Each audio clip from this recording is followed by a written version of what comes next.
Do you remember the first day of your reality show career? Do you remember the first day you walked in? What was it, back in 2000? I absolutely do. The very first day that I worked in reality television, I was on a reality show called Fear for MTV, and we were at LA Center Studios working in post.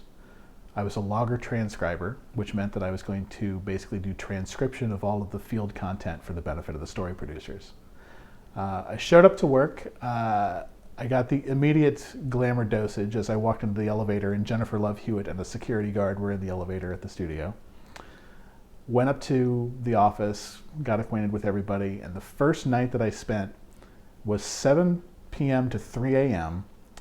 logging and transcribing footage of people having supernatural encounters in a building in the middle of downtown that was dead empty in the middle of the night. So I spook easily, so it was a rough start, but good people to start with.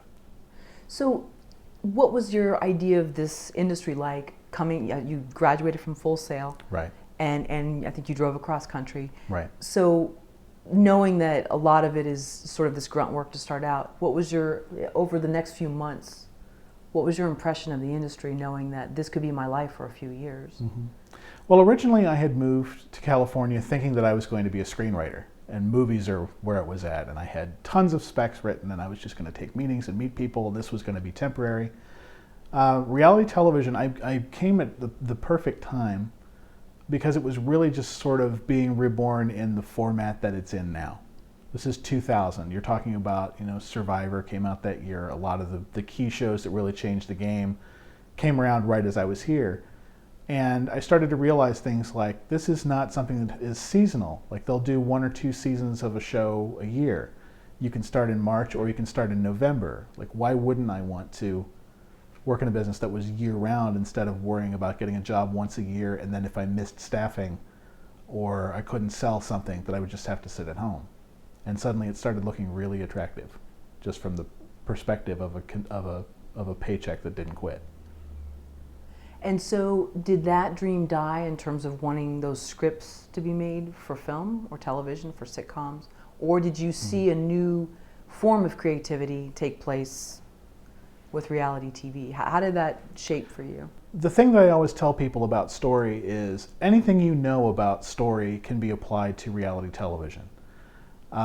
It's just that you're sort of retroactively assembling the refrigerator magnets in order to create a coherent story. I had studied very hard, had studied screenplays that worked. I was a big Sid Field devotee, as I still am, and that was how I learned to write. So, adapting that for reality television and understanding what real story has to mimic in order to be interpreted as story, it wasn't that much of a transition for me. And I don't feel that dream died. And outside of the fact that I think that screenwriters and television writers, it's a little sexier, I think. When film students want to get into the business, they're not talking about reality television, even though it's half or more of what's on television.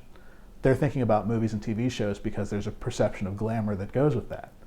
The reality is very different, because the only thing that matters in the end is, are your checks clearing? Are you telling stories that you're not embarrassed to tell? Are you building a body of work? And I am doing all of those things in reality television, as are my colleagues. We're just not getting the same buzz. We don't get quite as much attention at the punch bowl at parties.